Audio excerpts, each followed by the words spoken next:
donde nos quedamos.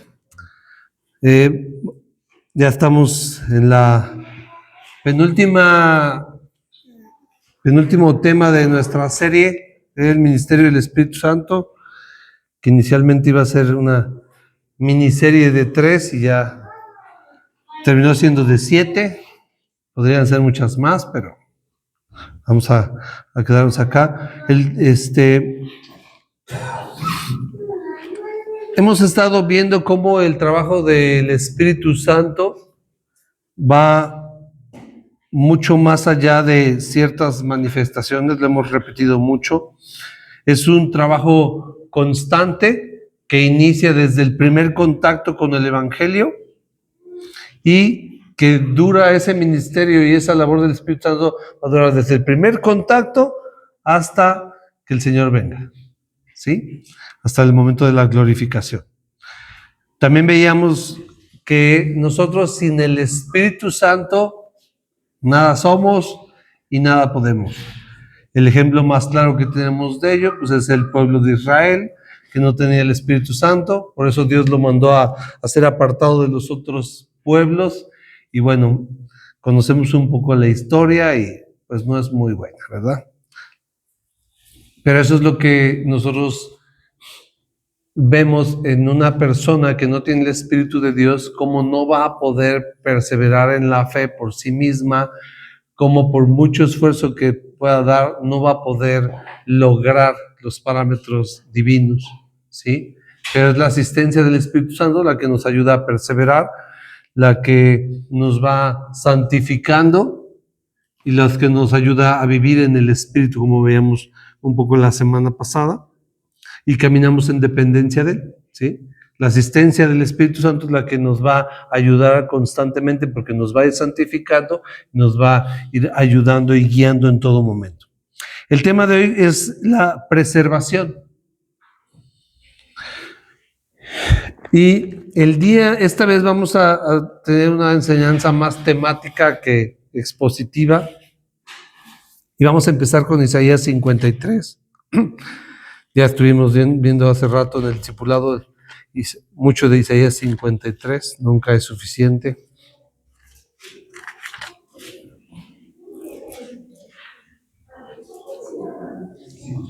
Isaías 53, vamos a leer versículos 4 al 6.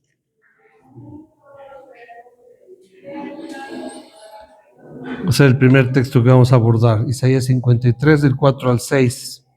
¿Estamos ahí?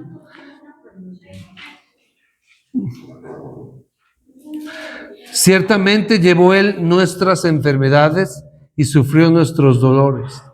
Y nosotros le tuvimos por azotado, por herido de Dios y abatido. Mas Él herido fue por nuestras rebeliones, molido por nuestros pecados. El castigo de nuestra paz fue sobre Él, y por su llaga fuimos nosotros curados. Todos nosotros nos descarriamos como ovejas, cada cual se apartó por su camino. Mas Jehová cargó en Él el pecado de todos nosotros. Vamos a orar. Señor, ponemos este tiempo en tus manos, te rogamos la guía de tu Espíritu, la sabiduría de tu palabra que pueda ser firme en nuestros corazones, que nos des el entendimiento y la sabiduría para hablar lo que conviene y que podamos ser convencidos por tu palabra, Señor. Que tú seas glorificado en este día, que tú seas honrado y tu nombre sea exaltado sobre todas las cosas. En el nombre de Cristo Jesús, amén.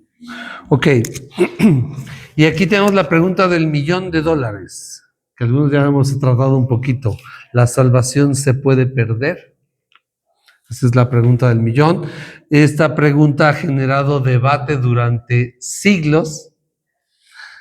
Esta pregunta ha hecho que muchos se dividan, se peleen en internet, se insulten, algunos se consideren herejes o blasfemos o muchas cosas, lo cual no vamos a alentar aquí, ¿verdad? Nosotros podemos tener alguna postura de un lado o de otro, es válido, y quizá no sea tan sabio enfrascarnos en este debate. Nosotros no tenemos que tomar un partido en el debate y defenderlo a capa y espada y tachar de hereje al que crea diferente de nosotros. No, no deberíamos. Hay algo que podemos estar de un lado o de otro y hay algo en lo que vamos a estar 100% de acuerdo, que la salvación está únicamente en la persona de Cristo y fuera de Cristo no hay salvación. ¿Sí? Entonces, el que cree que se puede perder la salvación puede estar firme en esa declaración y el que cree que no se pierde también está firme en esa declaración.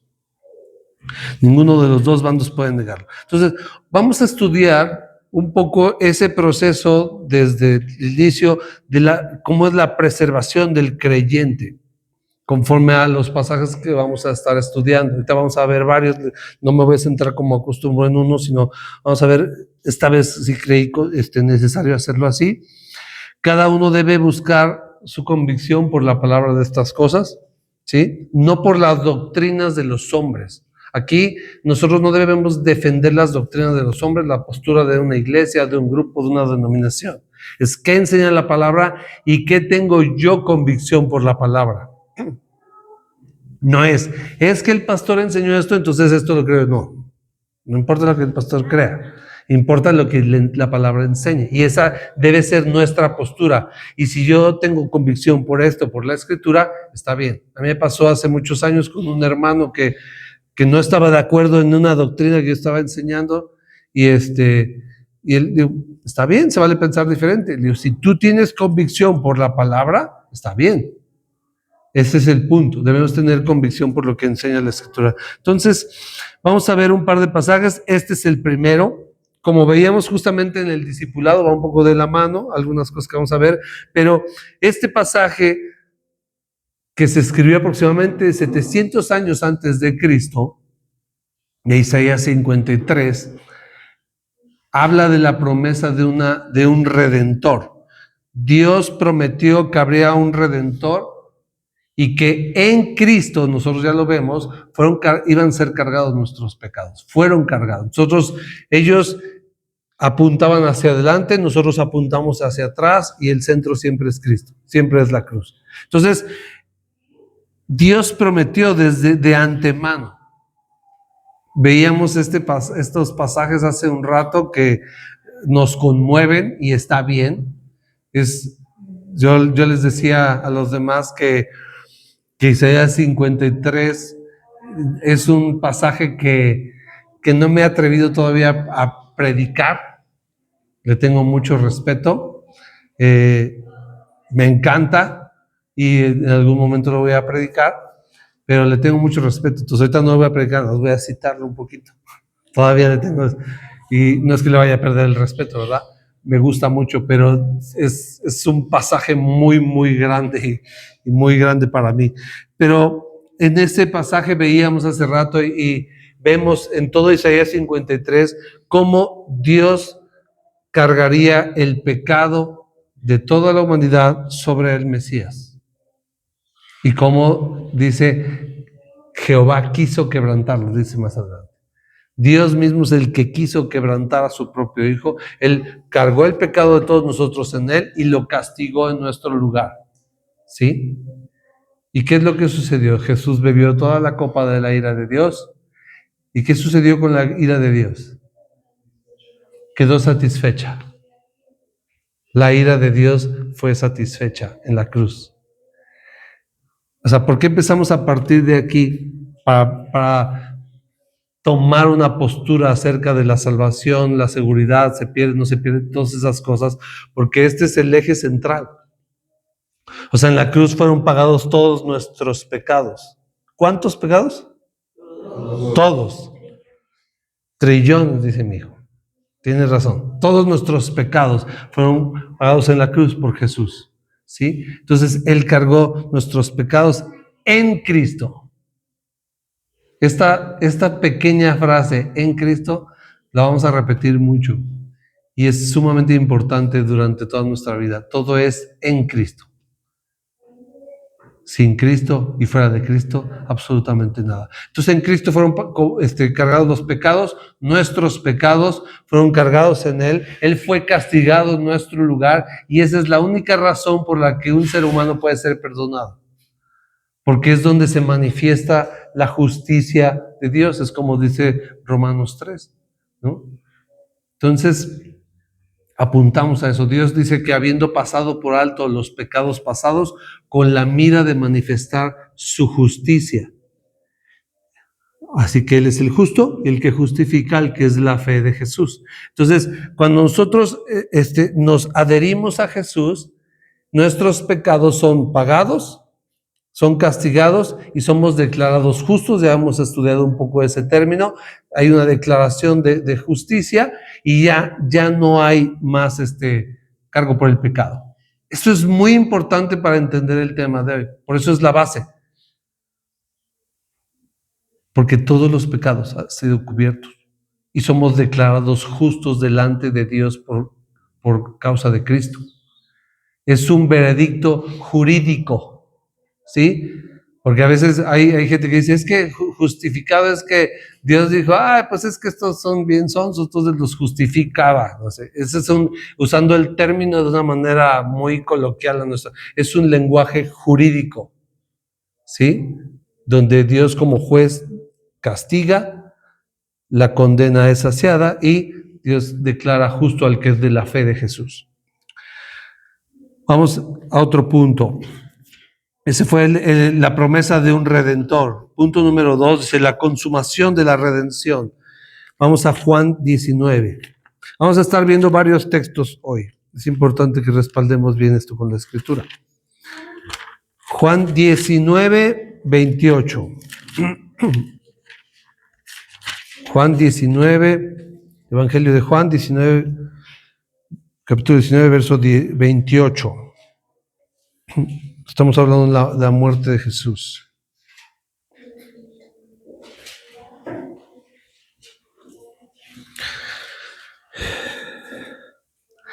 Después de esto, sabiendo Jesús que ya todo estaba consumado, dijo, para que la escritura se cumpliese, tengo sed. Y estaba allí una vasija llena de vinagre. Entonces ellos empaparon en vinagre una esponja y poniéndola en un hisopo se la acercaron a la boca. Cuando Jesús hubo tomado el vinagre, dijo, consumado es. Y habiendo inclinado la cabeza, entregó el espíritu. Esto es lo que sucedió justamente después de que Jesús bebió la copa de la ira de Dios. Toda la ira de Dios acumulada por causa de nuestros pecados es entregada a Jesús de una manera simbólica y Él la bebió. Y cuando Él acabó de beberla, Él dijo, consumado es. Eso significa que Él ya había bebido toda la ira de Dios.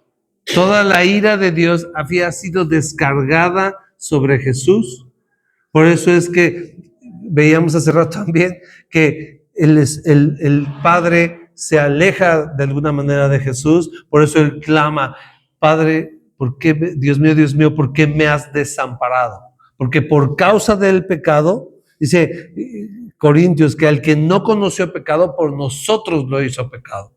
Entonces, por causa nuestra, al tener nuestros pecados, Él se ve como un pecador y Dios le da la espalda. Hay una separación. Yo les decía que a mí me impacta mucho eso porque Jesús en la eternidad nunca había conocido la separación con el Padre. La conoció por culpa nuestra. Nunca había conocido eso.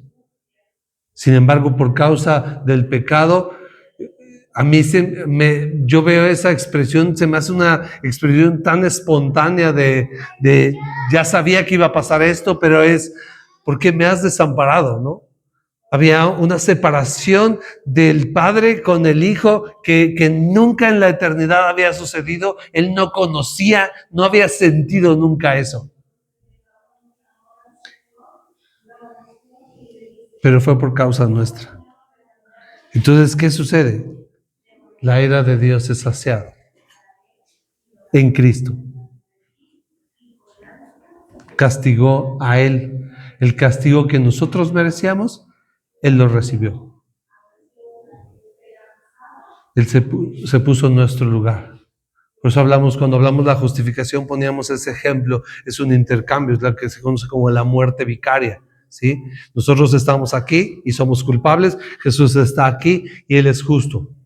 Entonces Él toma nuestro lugar y nos coloca aquí. Entonces, Dios, viendo hacia nosotros, y lo castiga el pecado, a Él. Y a nosotros, ¿qué sucede? Ve a Jesús, ve la justicia perfecta de Jesús, dice, tú eres justo. Dios acepta ese intercambio. ¿Es justo? No. No es justo. Es por amor. Por eso decíamos hace rato, cuando decimos, es que Dios no me ama porque no me dieron este trabajo, Dios no me ama porque ya no tengo dinero para comprarme esto, Dios no me ama porque me dejó la novia, Dios no me ama. Es insensatez. El amor de Dios se vio manifestado a tal punto que dice, siendo aún pecadores, Cristo murió por nosotros. ¿Sí? Y veíamos la semana pasada, o sea, Dios cuando nos elige en nuestra maldad, ¿no? A veces esa insensatez de, es que Dios vio algo bueno en nosotros. No, no es cierto, no había algo bueno que ver en nosotros. Por eso dice, de lo vil, de lo menospreciado, de lo necio, porque no es así de, eso es que voy a formar el Dream Team aquí con estos ungidos. No es cierto. Porque es Dios, o sea, imagínense ese Dios que crea todo a partir del poder de su palabra, de la nada, ¿sí? Todo, simplemente por hablar y todo es venido a la creación. Y ese Dios, a veces el hombre es tan insensato que cree que Dios lo eligió por una razón, porque Dios es que yo le vi potencial. Dios hizo hablar un burro. No, o sea, es insensatez. No se trata de algo que hagamos, es simplemente el amor de Dios manifestado hacia nosotros. Y nosotros lo vemos consumado en Cristo, donde la copa de la ira que nosotros debíamos beber, Él la bebe por nosotros. Y no solo la bebe, esto es bien importante porque Él la bebe y dice, consumado es, se la acabó toda. O sea, no queda nada para nosotros. Eso es maravilloso. No queda nada. Lo que nos lleva al siguiente punto. Romanos 8:1. De esos textos que todos deberíamos memorizar. A ver, ¿quién se lo sabe de memoria? Sin leerlo, obviamente, ¿no? Romanos 8:1. De tal manera. ¿Qué pasó? Resulta. Ahora pues, ninguna condenación hay para los que están en Cristo Jesús, los que no andan conforme a la carne, sino conforme al Espíritu. ¿Sí? Pero el punto es este, no hay ninguna condenación. ¿Por qué? ¿Por qué no hay ninguna condenación para el que está en Cristo? Porque ya fuimos justificados, porque la copa de la ira ya la bebió Él, porque el castigo de nuestra paz fue sobre Él, por su llaga fuimos nosotros sanados. O sea, ya no hay más condenación, porque ya no puede haber doble condenación. ¿Por qué? Porque no tiene sentido. Porque si entonces el pago es a medias o el pago es completo. La redención es perfecta y completa o la redención es a medias y ya hice yo la gran parte, dice Dios, y ahora te toca a ti hacer la segunda parte. ¿Es eso? No. Es un plan perfecto y completo. La obra de la cruz es perfecta y completa. Entonces, quien está en Cristo, dice, ninguna condenación. ¿Por qué? Porque ya fue condenado. O sea, nosotros no podemos ser condenados dos veces y en Cristo ya fuimos condenados. La carne de pecado, dice la palabra. Entonces nuestra redención al ser totalmente consumada, dice, ya no hay condenación. La ira de Dios está apagada, ya no hay juicio para quien está en Cristo. Ya no, Dios no va a condenar dos veces. Entonces, si estamos en Cristo, dice, puedes tener paz, ninguna condenación hay. Si has sido justificado, si has sido santificado, o sea, ninguna condenación hay.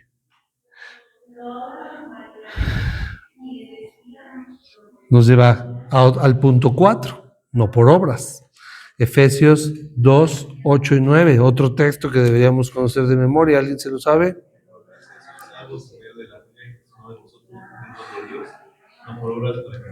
Eso es todo. Ay, perdón.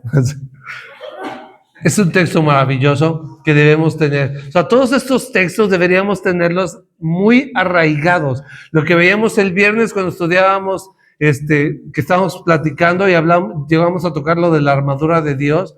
O sea, este es un texto que aplica para el escudo de la fe y para la espada de la palabra.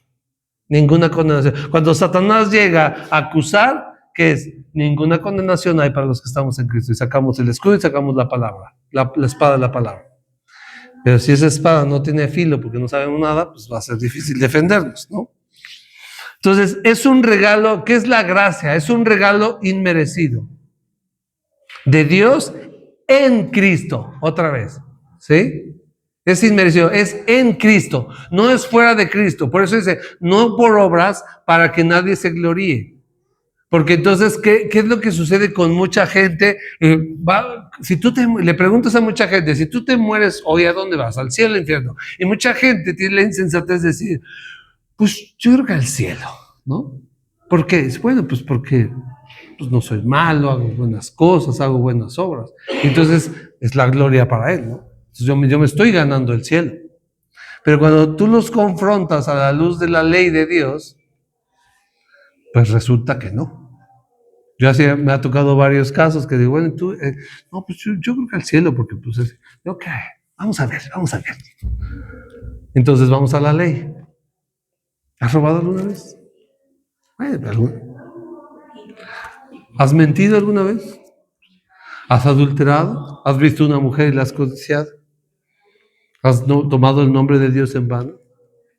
Entonces ahí es donde todos se dan cuenta que realmente no son buenos a la luz de la ley. Dice, porque por medio de la ley es el conocimiento del pecado. Entonces, nadie puede ganar la vida eterna, nadie puede ganar el perdón, no se puede, es prácticamente imposible. Porque todos somos pecadores. Dice, por cuanto todos pecaron y todos están destituidos de la gloria de Dios. Entonces, no, por eso dicen, no por obras. Nosotros no podemos ganar el favor de Dios, nunca podremos ganar el favor de Dios. ¿Sí? No hay algo que nosotros hagamos que sume, ¿sí? Pero es que yo ya me volví cristiano y ahora soy bueno. Bueno, eso no suma. Eso es tu obligación. O sea, nuestra responsabilidad en la vida cristiana es obedecer la voluntad de Dios. Eso no suma puntos. ¿Trae bendición? Sí, trae bendición, pero no suma. O sea, no hay algo que nosotros podamos hacer que añada nuestra salvación o que complemente nuestra salvación y nuestro perdón. Hay gente que dice, bueno, es que el 99% depende de Dios y de su obra y el 1% depende de ti. Bueno, pues estamos fritos. Si el 1% depende de nosotros, estamos fritos. No es por obras. ¿El servir a Dios da puntos? No, trae recompensas, dice la palabra. Habrá recompensas si servimos y somos fieles, pero no añade.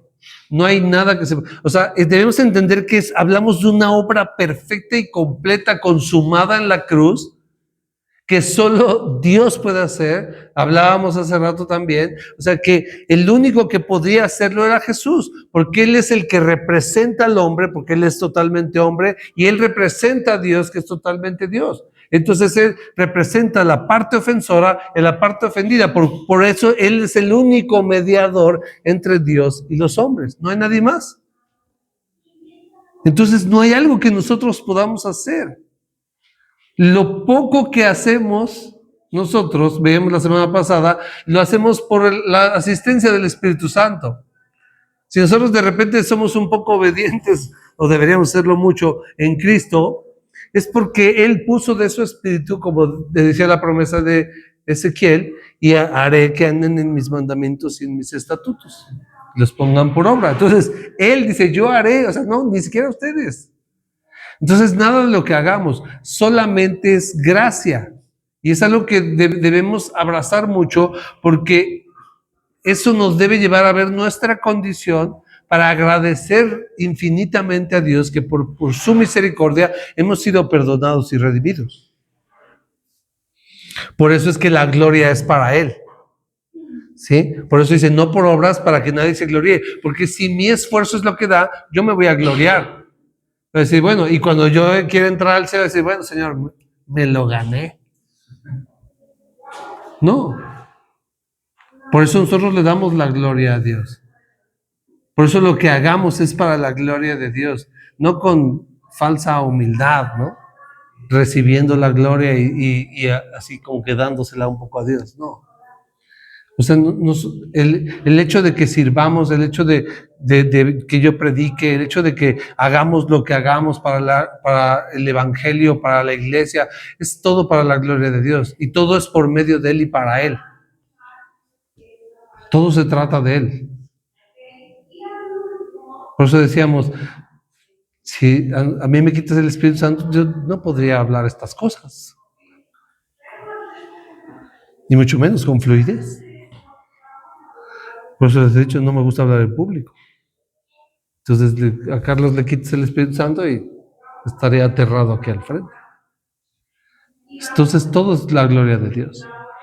Por eso nosotros no debemos gloriarnos en nada. Y si hacemos algo bueno y si traemos gente y llevamos gente a Cristo y Dios nos usa, la gloria es para Él y debemos cuidarnos. O sea, el peligro no es que Dios no nos use, el peligro es cuando Dios nos usa. Porque empezamos a tomar un poco de esa gloria para nosotros. Eso es peligrosísimo. Y creemos que empieza a sumar. No suma. Lo que hacemos es simplemente nuestra responsabilidad. Entonces no necesitamos que Dios nos aplauda y diga, qué bueno que estás sirviendo, o qué bueno que obedeces. Es lo mínimo que podemos hacer.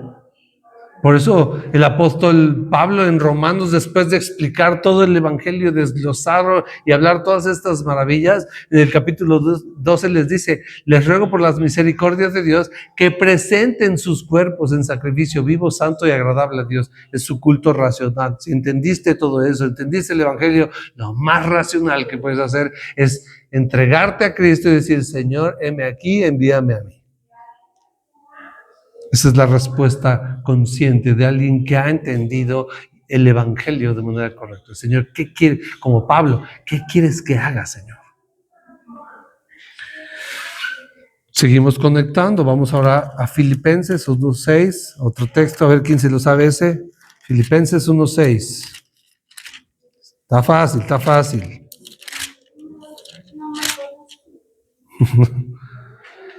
Filipenses 1:6. ¿Nadie? Estando persuadido de esto, que el que comenzó en ustedes la buena obra, la va a perfeccionar hasta el día de Jesucristo. Ahora, son cosas que si vamos conectándolos como un rompecabezas, el panorama que podemos tener al final debe ser uno muy concreto. Entonces vamos a ver. Entonces, este texto ¿qué nos dice? Que si Dios comenzó una obra, Él no la va a dejar a medias, ya lo estudiamos hace poco. Él va a perfeccionar, Él va a terminar esa obra. No importa cómo se vea, no importa cómo lo vean los de afuera, no importa cómo la vean a veces los hermanos, Dios no la deja a medias. Si Dios ha comenzado, si hay evidencia que Dios ha comenzado una obra, Él la va a perfeccionar en Cristo. Todo es en Cristo. Por eso no debemos desalentarnos nunca, sino refugiarnos en Él. Porque aún cuando tropezamos, aún en nuestras fallas, Dios está obrando. Por eso dice que a los que aman a Dios, todas las cosas les ayudan a bien conforme a su propósito en Cristo.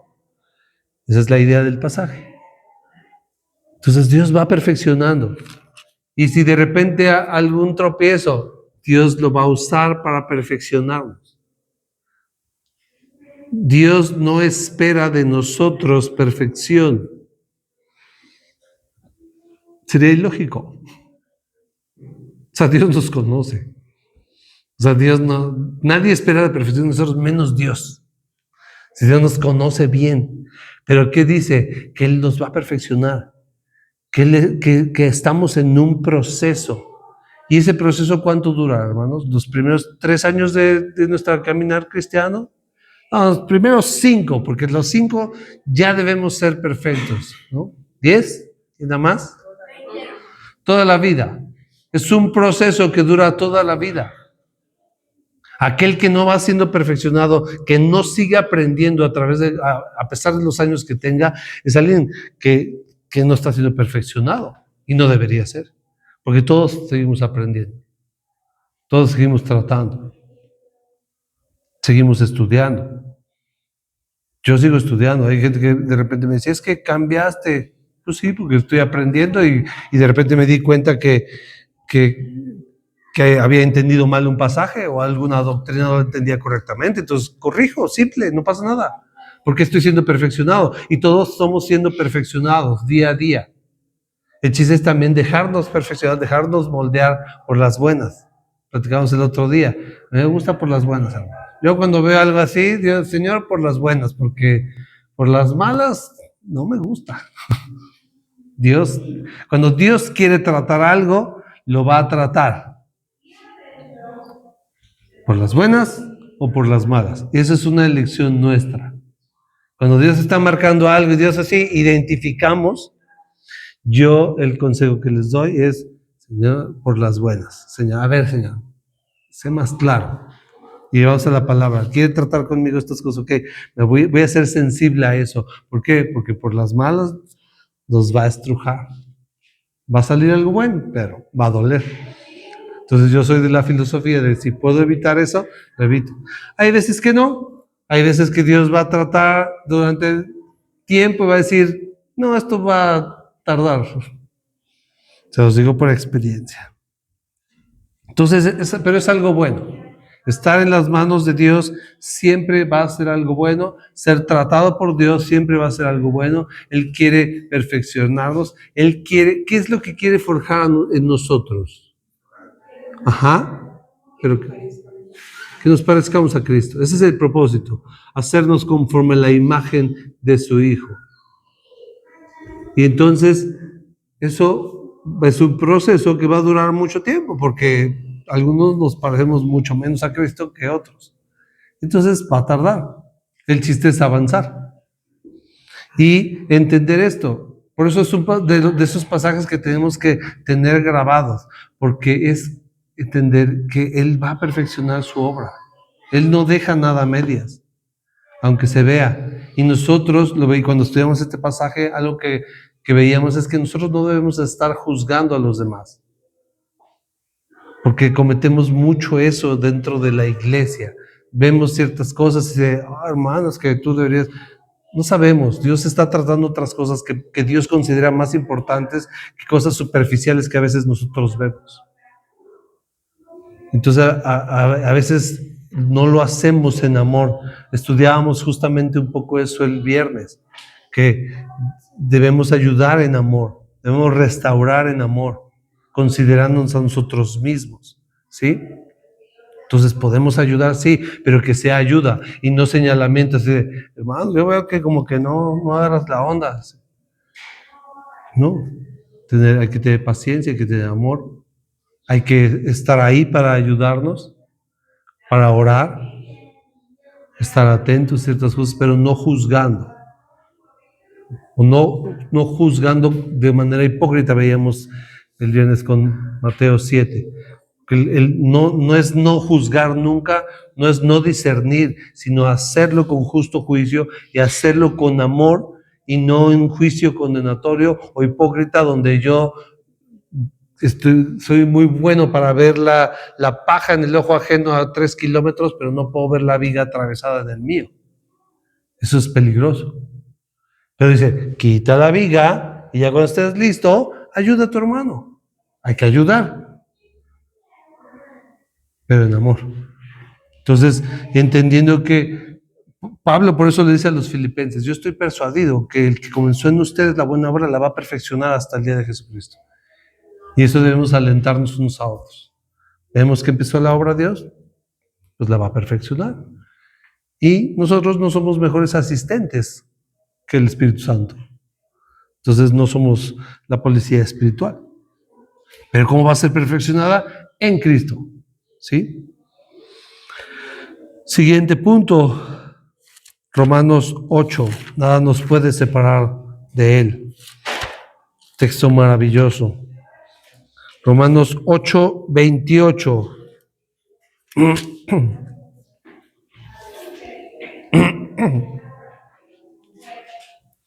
Romanos 8, 28.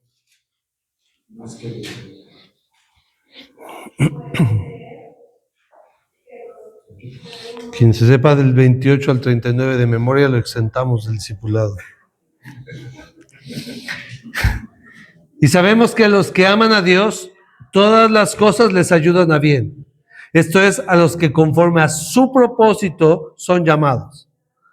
Porque a los que antes conoció, también los predestinó para que fuesen hechos conforme a la imagen de su Hijo, para que Él sea el primogénito de entre muchos hermanos. Y a los que predestinó, a estos también llamó. Y a los que llamó, a estos también justificó. Y a los que justificó, a estos también glorificó. ¿Qué pues diremos a esto? Si Dios es por nosotros, ¿quién contra nosotros? El que no escatimó ni a su propio Hijo, sino que lo entregó por todos nosotros. ¿Cómo no nos dará también con Él todas las cosas? ¿Quién acusará a los escogidos de Dios? Dios es el que justifica. ¿Quién es el que condenará? Cristo es el que murió, más aún el que resucitó, el que además está a la diestra de Dios, el que también intercede por nosotros. ¿Quién nos separará del amor de Cristo? ¿Tribulación o angustia o persecución o hambre o desnudez, peligro o espada? Como está escrito, por causa de ti somos muertos todo el tiempo, somos contados como ovejas de matadero. Antes, en todas estas cosas, somos más que vencedores por medio de aquel que nos amó. Por lo cual estoy seguro que ni la muerte, ni la vida, ni ángeles, ni principados, ni potestades, ni lo presente, ni lo porvenir, ni lo alto, ni lo profundo, ninguna otra cosa creada nos podrá separar del amor de Dios que es en Cristo Jesús, Señor nuestro. En Cristo. ¿Estamos seguros? ¿Estamos seguros en Cristo? Nada nos puede separar de Él. Nada nos puede separar de su amor. No hay absolutamente nada que nos pueda separar de Cristo.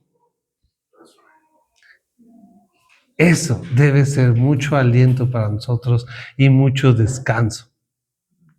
Eso debe traernos paz. No depende de nosotros. Si dependiera de nosotros, nada podríamos. Eso es lo maravilloso, que nuestra salvación y la consumación de nuestra redención no depende de nosotros. Depende de Cristo y de la obra perfecta que Él hizo por nosotros. Eso es maravilloso. Entonces eso nos da descanso. A veces ciertos grupos religiosos, ¿qué es lo que hacen? Hay que hacer esto, hay que hacer lo otro, hay que hacer aquello, y si son testigos hay que salir a tocar puertas y te califican cuántas puertas tocas. Y de acuerdo a eso se mide tu espiritualidad. Y si tienes los sacramentos, y si tienes la obediencia acá, y si dejas del café, y si dejas de... O sea, todos tienen sus lineamientos y sus obras, sus esfuerzos humanos, y todos lo califican de acuerdo a eso, y la salvación se mide así, y la santidad se mide de esa manera. Una vez alguien muy cercano a mí me dijo que le enseñaron que aunque se esforzara toda su vida, dice, en el último momento Satanás te puede robar tu salvación. Qué terrible enseñanza satánica. Porque entonces no hay paz verdadera, no hay seguridad verdadera. Porque entonces si fallas, entonces te autocondenas. Y vamos a fallar. No entiendes la gracia. No entiendes la gracia, por supuesto. Ahí sí es por obras para que se gloríen. Pero cuando tú entiendes estas cosas nos llenan de gozo, de paz, de agradecimiento. O sea, nos hacen descansar. ¿Por qué no guardamos el día de reposo como tal? Porque Él es nuestro reposo, dice el autor de Hebreos. Hemos entrado al reposo de Dios. Descansamos de nuestras obras. Ahora, no quiere decir que vamos a vivir como el diablo, pero no depende de nuestro esfuerzo. Es muy cansado. Por eso dice Jesús: vengan a mí todos los que estén cansados, cargados, vengan, yo les daré descanso. Mi yugo es fácil, mi carga es ligera. Entonces le encontramos descanso. No tenemos que agradar, ya agradamos a Dios en Cristo. Eso es maravilloso. Entonces en Cristo, si estamos en Cristo, nada nos puede separar, nada, nada. Eso es hermoso. Yo cuando empecé a entender un poquito estas cosas, fue un descanso. La primera vez que entendí más profundamente estas cosas, lloré porque me enseñaban otras cosas y lloré de gozo, de agradecimiento, como fue así de paz, así como que hasta me sentí desguanzado porque dije, wow, porque no depende de nosotros, no depende de nuestro esfuerzo. ¿Debemos esforzarnos en la gracia? Sí, claro que sí. ¿Debemos obedecer? Claro que sí. ¿Debemos hacer todo lo que podamos por extender el reino, por servir a Dios, por hacer las cosas bien? Por supuesto que sí. Pero ya no con esa carga, que de eso depende nuestra salvación y nuestra eternidad. Porque la mayoría de las religiones, fuera de un cristianismo bíblico, si no es que todas, creen en eso. Voy a hacer bien, si soy del Medio Oriente, pues, o depende, la religión es el esfuerzo, ¿sí? Para alcanzar el paraíso, el nirvana, el cielo, la vida eterna, como queramos llamarle. Pero todas tienen eso. Todos es un enfoque de obras. Y no hay una seguridad, no hay certeza. Es estar en incertidumbre. Y es, cuando vaya yo, espero poder entrar. O sea, espero poder entrar. No hay seguridad. Simplemente estoy haciendo todo lo que está a mi alcance para poder entrar. En Cristo no. En Cristo tenemos ya la entrada. En Cristo ya tenemos vida eterna. O sea, no dice tendrán vida eterna, tendrán salvación. No dice en tiempo futuro. Dice que tenemos vida eterna. En el que tiene al Hijo, tiene la vida eterna, dice. ¿Tenemos seguridad? Sí. ¿Qué es la fe? Es la certeza de lo que esperamos, la convicción de algo que no podemos ver, y eso no se refiere a esa fe ciega que muchos nos acusan afuera. Es que es creer ciegamente. No, es creer en la evidencia. Tenemos certeza por las promesas de Dios, tenemos el testimonio de Dios aquí, tenemos la historia, nos respalda, todas esas cosas, tenemos una evidencia que nos da esa certeza.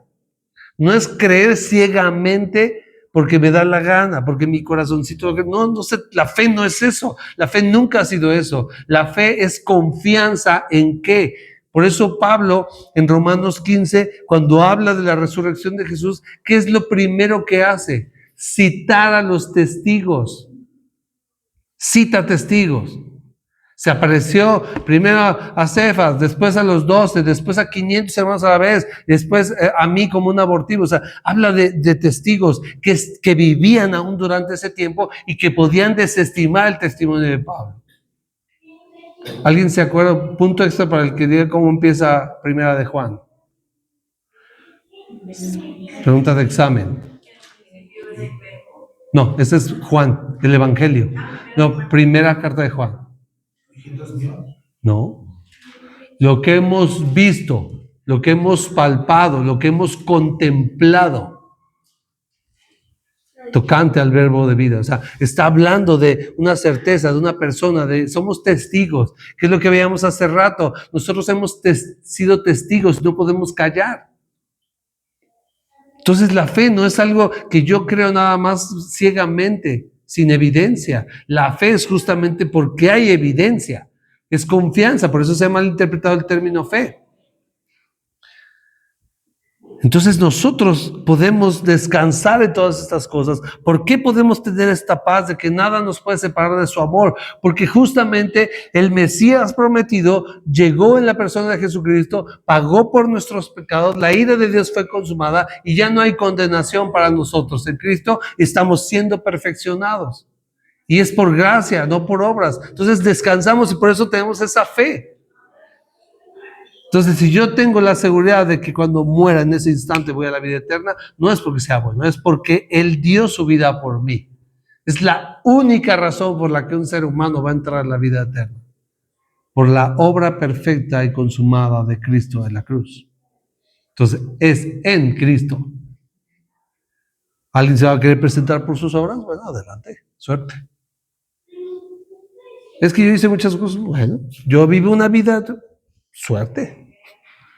Yo no voy a confiar en mí. Si yo tengo la opción de confiar en mis obras o confiar en Cristo, bueno, no ha puesto ni un centavo a mí, ni a mis obras. Punto 7. Él nos guardará. Judas, no estoy pasando lista. Judas 24. Va a decir alguien presente. Judas 24.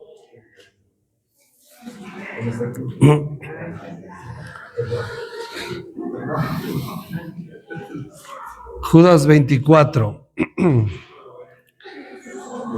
Y aquel que es poderoso para guardarnos sin caída y presentarlos sin mancha delante de su gloria con gran alegría, al único y sabio Dios, nuestro Salvador, sea gloria y majestad, imperio y potencia, ahora y por todos los siglos. Amén. Este texto también es un texto para memorizar. Aquel que es poderoso para guardarnos sin caída. O sea, Él es el que nos guarda y nos preserva sin caída, para presentarnos sin mancha delante de su gloria con gran alegría. ¿Sí? Nada nos puede separar. ¿Y por qué? Porque Él nos guarda. Estamos protegidos en Cristo. En Cristo somos guardados. ¿Sí? Entonces, como vemos, todo de principio a fin es una obra soberana del Espíritu Santo en Cristo. Entonces, cuando vemos estas cosas y de repente dice, es que no sentí el calorcito, el Espíritu Santo no se mueve en esta iglesia, se ve. Sí se mueve. Cuando hay arrepentimiento, cuando hay fe, cuando somos contristados, cuando estamos siendo santificados, cuando estamos buscando vivir la vida conforme a la palabra, cuando predicamos el evangelio, cuando extendemos el reino, todo es la obra y el ministerio del Espíritu Santo obrando por medio de nosotros. Por eso es que es ilógico reducir la obra del Espíritu Santo a un mover, a un sentimiento, a ciertas emociones en un rato de iglesia y de repente en 30 minutos pasaron cosas grandes y ya hubo un gran mover del Espíritu Santo. Y reducimos toda la obra del Espíritu Santo a un ratito porque unas personas se fueron para atrás, lloraron, cayeron, rieron, hablaron en otros idiomas, etc. Digo, saben que no estoy en contra de los dones del Espíritu. En orden. Pero eso es reducir todo el ministerio del Espíritu Santo. A eso es absurdo, es insensato y es antibíblico. Porque la obra del Espíritu Santo abarca todo esto. ¿Saben lo que cuesta guardarnos sin caída para presentarnos sin mancha? ¿Saben cuántas cosas Dios ha hecho en nuestras vidas y sigue haciendo todo el tiempo para cuidarnos que ni siquiera nos enteramos? O sea, toda la obra del Espíritu Santo es tremenda, es todo el tiempo, las 24 horas, no es un rato en la iglesia, en la reunión que estuvo poderosa, es todo el tiempo guardándonos, guiándonos, instruyéndonos, todo el tiempo es la obra del Espíritu Santo. Entonces es un ministerio muy grande. Reitero para que no se malinterprete, que pasen ciertas cosas es malo, no, está bien, pero nunca debemos reducir todo a eso. Porque a mí me han acusado muchas veces, es que no creen en el mover del Espíritu Santo. Sí, claro que creo. Por eso predico el Evangelio, porque creo en el mover del Espíritu. Por eso predico la palabra, porque creo en el mover del Espíritu Santo.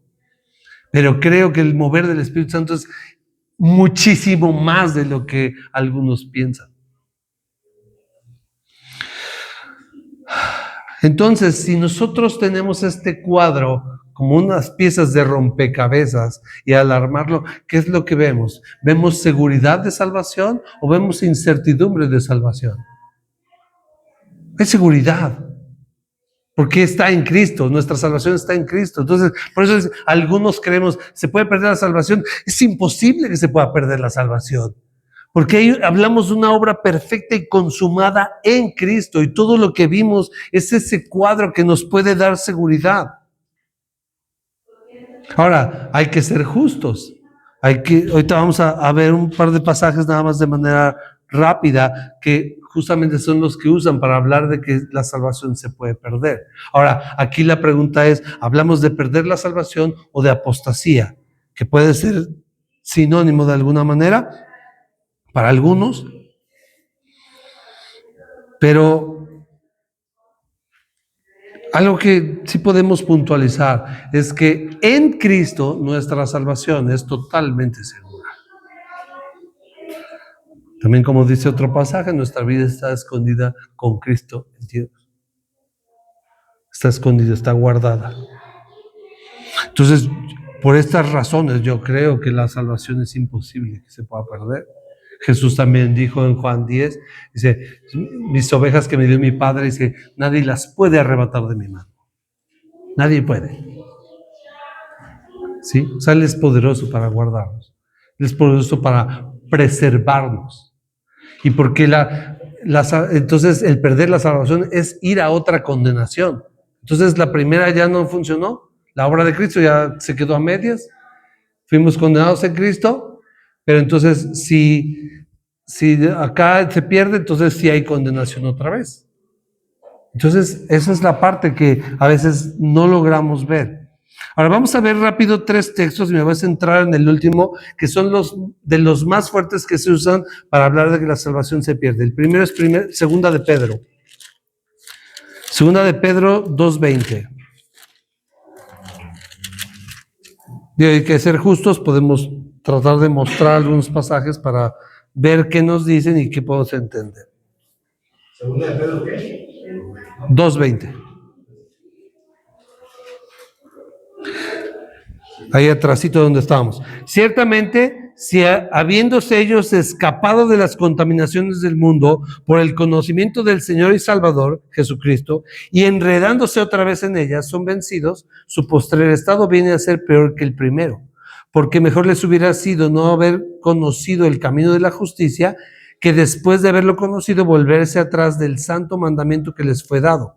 Pero les ha acontecido lo del verdadero proverbio: el perro vuelve a su vómito y la puerca lavada a revolcarse en el cielo. Entonces aquí habla de gente que tuvo el conocimiento de Jesús y se apartó, ¿ok? Que es apostasía. Apostasía es el abandono consciente, deliberado y definitivo de la fe de una persona que antes profesaba, especialmente después de haber conocido y afirmado la verdad del Evangelio, ¿sí? Entonces, hablamos que apostasía es cuando yo conozco, yo me entrego a Cristo y yo profeso ser cristiano muy conscientemente y me aparto definitivamente de esa fe. Eso es apostasía, ¿ok? Aquí lo que hay que determinar de alguna manera es si los que apostataron realmente eran salvos. Porque este texto se usa, ya ves, ahí dice que conocieron y se apartaron. Entonces eran salvos y perdieron la salvación. Vamos a ver otro texto en Hebreos 10.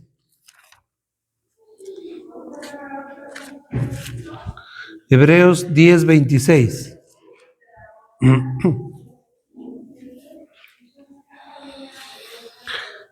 Porque si pecáremos voluntariamente después de haber recibido el conocimiento de la verdad, ya no queda más sacrificio por los pecados, sino una horrenda expectación de juicio y de hervor de fuego que ha de devorar a los adversarios.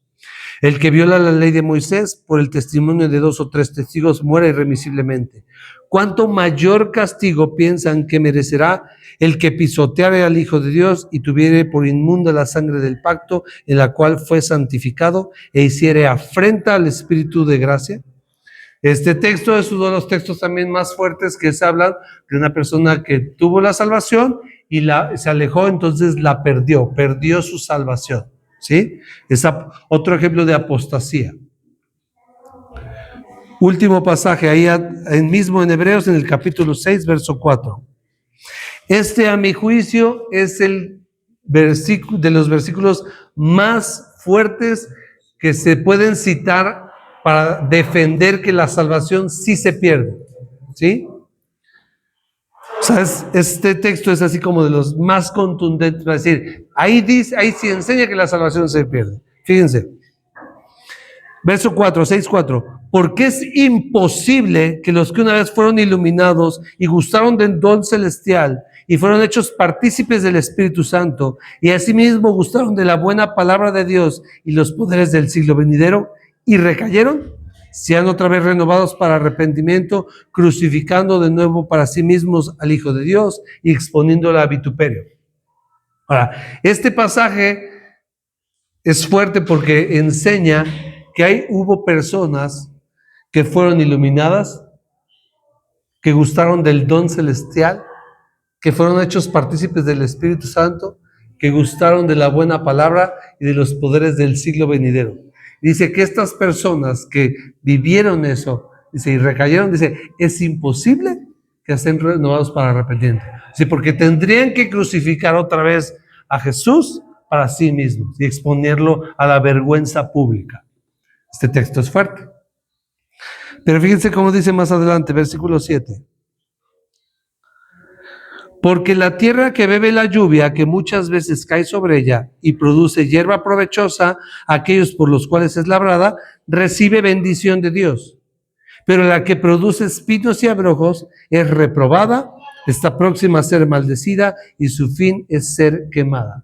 Este pasaje contesta con mucha claridad eso. ¿Cuál, en esta analogía, cuál sería la lluvia? Lo que dice aquí, el ser participante del Espíritu Santo, ser iluminado, gustar de la buena palabra, los poderes. Esa representa la lluvia que cae sobre la tierra. Pero en unos produce buen fruto, que recibe bendición, y en otros espinos y abrojos. O sea, esa lluvia, el ser expuesto a esas cosas, debería producir buenas cosas, pero produce malas cosas. Y si produce malas cosas, ¿cuál es el problema? ¿Perdió la salvación? ¿Era y de repente no fue? No, no era. Y el fruto evidenció que no era. ¿Qué es lo que enseña Jesús? Por sus frutos los conocerás. ¿Se recogen uvas de los espinos o higos de los abrojos? Entonces dice, por tanto, dice, todo buen árbol da buen fruto, un mal árbol da mal fruto. No puede un árbol bueno dar fruto malo, ni un árbol malo dar fruto bueno, así que por el fruto reconoces el árbol. Entonces, esta que representa la lluvia, que debería producir un buen fruto, está produciendo un mal fruto. Ese es el problema. Entonces, fueron iluminados, gustaron del don celestial, fueron partícipes del Espíritu Santo, gustaron de la buena palabra y los poderes del siglo venidero. Esas cosas deberían volver y convertir a las personas y volverlas a Cristo totalmente.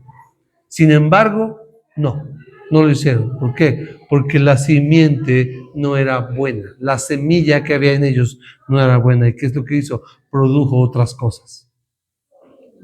Entonces, ¿hablamos de que se perdió la salvación? No, la apostasía no es que necesariamente se tenga la salvación, es que se conoció todo esto, conocieron la verdad, fueron expuestos a la verdad, gustaron de la verdad, pero el no querer abandonar el pecado, el que no entregar su vida a Cristo es lo que hace que esa salvación no sea evidente.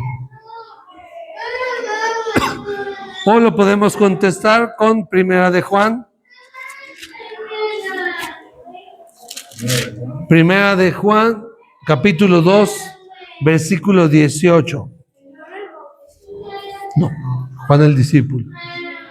Primera carta de Juan, capítulo 2, verso 18. Fíjate cómo dice: hijitos, ya es el último tiempo, y según ustedes oyeron que el anticristo viene. Hace ahora han surgido muchos anticristos. Por esto conocemos que es el último tiempo. Verso 19.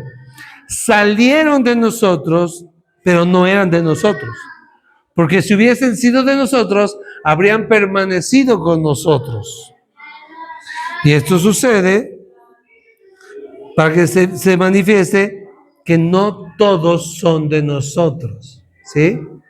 ¿Qué es un anticristo? No es el que va a venir al final de los tiempos y se va a levantar una gobernanza mundial, que muchos creen en eso. La Biblia no enseña eso. Un anticristo es todo aquel que niega a Cristo.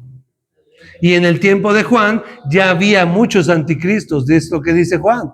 ¿Y de dónde salieron? De la iglesia. Salieron de nosotros. Pero no eran de nosotros, porque si hubiesen sido, habrían permanecido. Pero eso se ve para que se vea que no todos los que están aquí son de nosotros.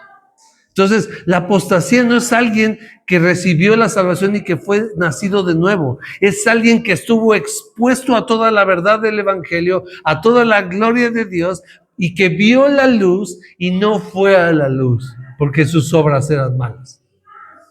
Oye, pero se identificaba como cristiano, y es más, vivió un tiempo como cristiano. No importa.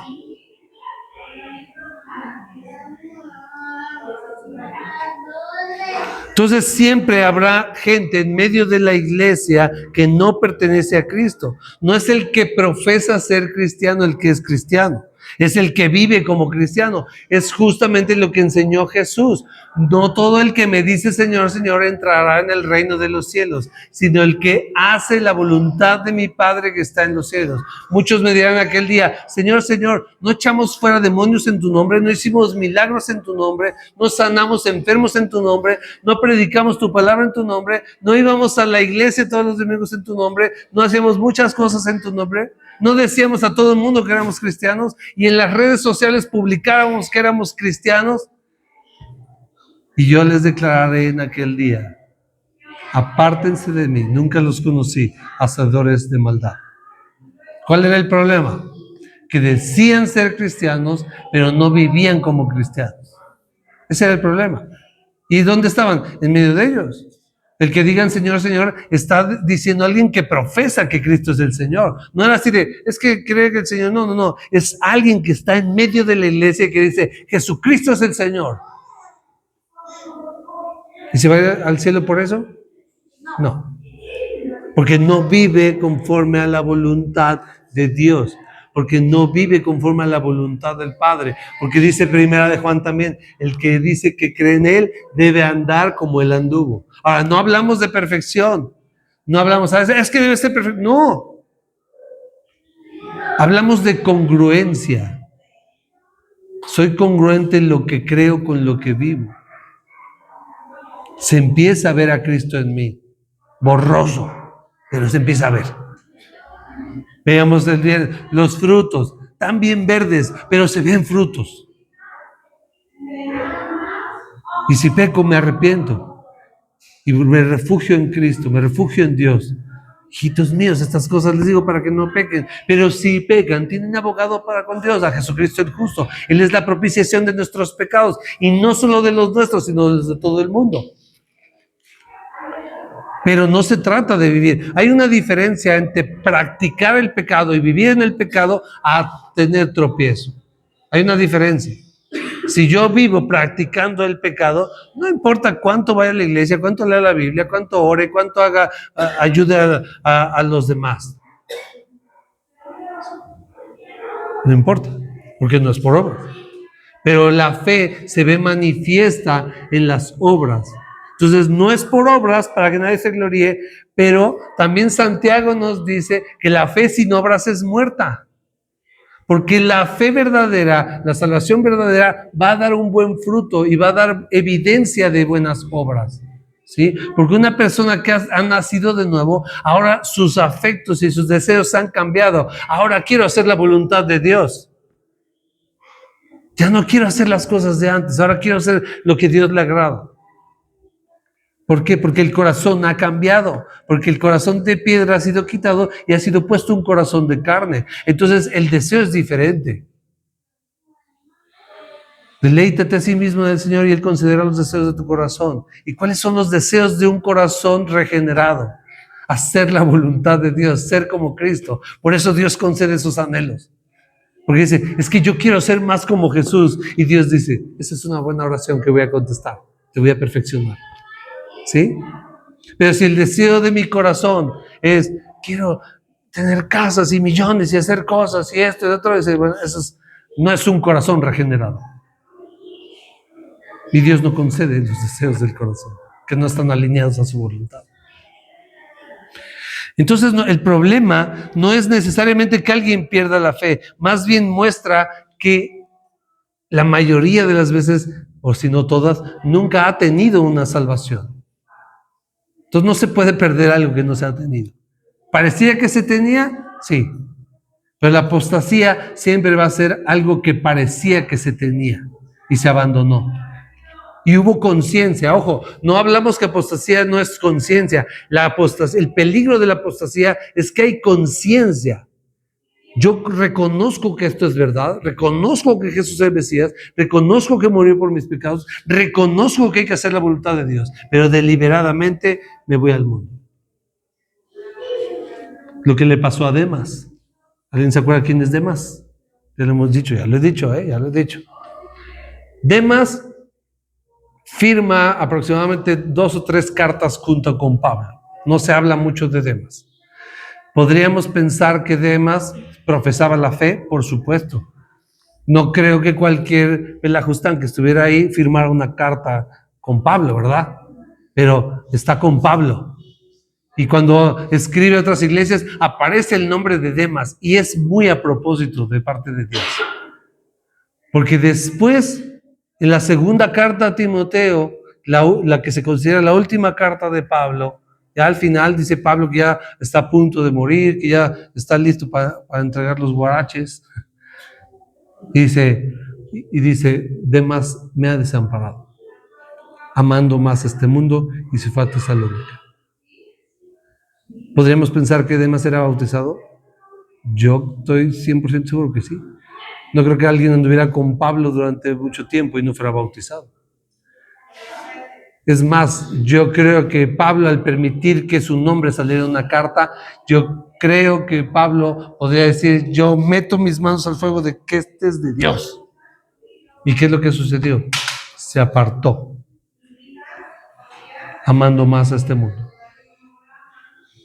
Apostató. ¿Perdió la salvación? No necesariamente. ¿Conoció la verdad? Totalmente. Imagínense escuchar hablar a Pablo, recibir la doctrina de parte del apóstol Pablo, el evangelio de parte del apóstol Pablo. Pero la luz vino al mundo y los hombres amaron más las tinieblas que la luz, porque sus obras eran malas. Entonces, como lo hemos visto a lo largo de esta serie, el ministerio del Espíritu Santo empieza desde el primer contacto, cuando predicamos el evangelio. Por eso es importante predicar el evangelio. Él es el que convence de pecado, de justicia y de juicio. Él es el que hace toda la obra, pero es el que guarda, ¿sí? Él regenera, Él santifica, Él vivifica para que podamos vivir en el Espíritu. Y Él guarda durante todo este tiempo. Entonces, yo sí creo totalmente, por todo lo que hemos visto, que la salvación no se puede perder, siempre y cuando en verdad se tenga. Que la salvación, yo descanso porque mi salvación está segura en Cristo. Entonces descanso y duermo como un bebé. No tengo de qué preocuparme. Ahora, ¿qué es lo que acusan muchos a los que creemos esto? Que entonces, si la salvación se pierde, puedo hacer lo que yo quiera. Y eso es lo que dice. Entonces, si no se pierde, no se puede perder nunca, entonces si pecas no pasa nada, y si vives así no pasa nada. Si la tienes en teoría, sí. Pero si tú, entendiendo esta verdad, deliberadamente vas a vivir una vida de pecado porque crees que no se pierde, entonces estás manifestando que justamente no hay salvación, que la simiente de Dios no está. Porque nadie, entendiendo y conociendo esta verdad, puede deliberadamente vivir en pecado. Vamos a pecar, vamos a tropezar, pero deliberadamente decir, no puedo perder mi salvación, voy a hacer lo que quiera. Dice, Juan, el que practica el pecado es del diablo. Juan en su primera carta, es una carta que debemos leer mucho, hace una distinción. Toda la carta es una distinción, el creyente verdadero y el creyente falso. Y en el capítulo 3 distingue al creyente verdadero del falso, en que el falso practica el pecado y el verdadero busca practicar la justicia. En eso. Entonces, cuando acusan de eso, es que es licencia para pecar. Bueno, el que lo usa de licencia para pecar no es de Dios. Simple. No hay que ponerle adornos. Porque la simiente de Dios, dice en el capítulo 3 de ahí de Juan, porque la simiente de Dios está ahí, dice, y no puede pecar. Eso es maravilloso porque dice, la simiente de Dios, el Espíritu Santo, dice, te impide pecar en el sentido de, no que nunca peques, sino te impide vivir constantemente en pecado, te impide practicar el pecado sin arrepentimiento, sin redarguir. O sea, porque si no eres redarguido, si no eres azotado y disciplinado por Dios en tu pecado, dice, eres bastardo, dice la Biblia. Lo que dice. Porque el Señor al que ama disciplina y azota a aquel que recibe por hijo. Entonces eso es. Veamos hace rato lo que platicábamos. O sea, ¿qué es lo que sucede? Pues hay gente que cree que ha conocido la verdad, pero no la ha conocido o no se ha entregado a la verdad. Así que la pregunta que tenemos que hacer nosotros de reflexión, que es la pregunta más importante en nuestra vida, es: ¿soy salvo y estoy en Cristo? No hay una pregunta más importante para un ser humano que esta. ¿Soy salvo y estoy en Cristo? ¿Hay evidencias de esa salvación en mí? Entonces la apostasía llega sola y de manera natural en una persona después de no querer abandonar su pecado, se comienza a sentir incómodo en la iglesia. Eso sucede, ¿sí? Una persona puede estar acá, puede aparentar ser un cristiano, pero este tipo de predicaciones, hermanos, son muy incómodas a la larga. Son incómodas. Empiezan a incomodar. Y ya. Y de repente ya la gente se aleja y se va, y empieza a hablar mal de la iglesia, del pastor, de esto, porque somos religiosos, legalistas, lo que quieran. Pero la apostasía siempre va a llegar sola, porque esa incomodidad va a llevarme a otro lado, o me va a llevar a un lugar donde la predicación sea light, donde sea muy motivacional, me puedo sentir porque tengo un comezón de oír, como dice Pablo, y está bien padre porque salgo ahí prendido, así de motivado, soy el campeón de Dios y soy vencedor y soy muchas cosas, pero no se habla del pecado, no se habla del infierno, no se habla de la maldad, no se habla de muchas cosas. ¿Por qué? Porque esas cosas son incómodas y no gustan. Y también afecta el billete, entonces,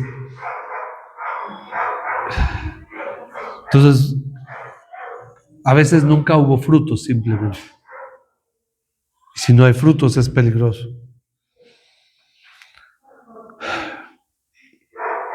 Así que, pero si nosotros hemos rendido nuestra vida verdaderamente a Cristo, si hemos confiado en su obra perfecta en la cruz, si en verdad estamos en Cristo, entonces estamos en el lugar más seguro de todo el universo. Y no importa lo que pase a nuestro alrededor, va a haber pruebas, va a haber muchas cosas en contra de nosotros, porque dice que nuestra fe más preciosa que el oro, aunque perecedero, tiene que ser probada para ser hallada en gloria y alabanza a Dios. Entonces va a haber momentos difíciles, pero en Cristo estamos completamente seguros, luchando cada día en perseverar, esforzándonos en su gracia, aferrados a Cristo. Y aunque el enemigo diga, ya ves, fallaste otra vez, pero mi refugio está en Cristo. Y los demás van a decir, pero eso que eres cristiano. Sí, sí, pero todavía estoy siendo perfeccionado. La gente nos va a criticar, el enemigo va a querer poner tropiezo, va a decir, se me hace que eres falso porque nomás no das una. No, en Cristo sí puedo. Estoy siendo perfeccionado, estoy siendo tratado. Esto no es una carrera de velocidad, es una carrera de resistencia. El que persevere hasta el fin será salvo. Entonces nosotros, ¿qué hacemos? Nos aferramos a Cristo, nos aferramos a la cruz y decimos, yo no me voy de aquí. Y el diablo va a decir, ya deberías alejarte, eres un hipócrita. Y nos va a decir hipócritas, nos va a decir un montón de cosas. Y algunas tristemente van a ser un poco reales. Sin embargo, si nos aferramos a la cruz, perseveramos, permanecemos en Él, estamos en el lugar más seguro del universo. Así que esto es muy simple. En Cristo estamos totalmente seguros y fuera de Cristo estamos totalmente perdidos. Y aquel que es poderoso para guardarnos sin caída y presentarnos sin mancha delante de su gloria con gran alegría, al único y sabio Dios, nuestro Salvador, sea gloria y majestad, imperio y potencia, ahora y por todos los siglos. Amén. Padre, te damos gracias porque nuestra vida está escondida con Cristo en ti, porque sabemos que en ti estamos seguros, sabemos que no hay condenación para los que estamos en Cristo. Él es nuestro refugio, Él es nuestro descanso. Gracias porque no depende de nuestras obras, de nuestro esfuerzo, ni siquiera de nuestra fidelidad, porque el que eres fiel es tú. Gracias, Señor, porque para ti siempre sea toda la gloria y la honra. Gracias por darnos a tu Hijo, por rescatarnos de nuestros pecados, porque aún nos elegiste en nuestra miseria, Señor, para gloriarte, Señor. Gracias. Ayúdanos a apreciar esto, Señor. Ayúdanos a descansar en ti. Ayúdanos a predicar tu evangelio con fidelidad para que otros puedan ser alcanzados.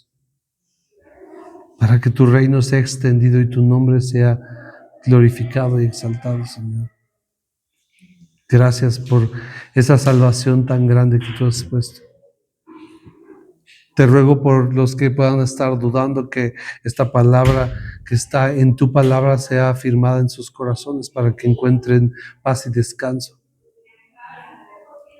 Te ruego por si hay alguien que en verdad no se ha arrepentido, Señor, que tú puedas redarguir, tú puedas convencer y pueda correr a la salvación que tú has puesto en tu Hijo, Señor.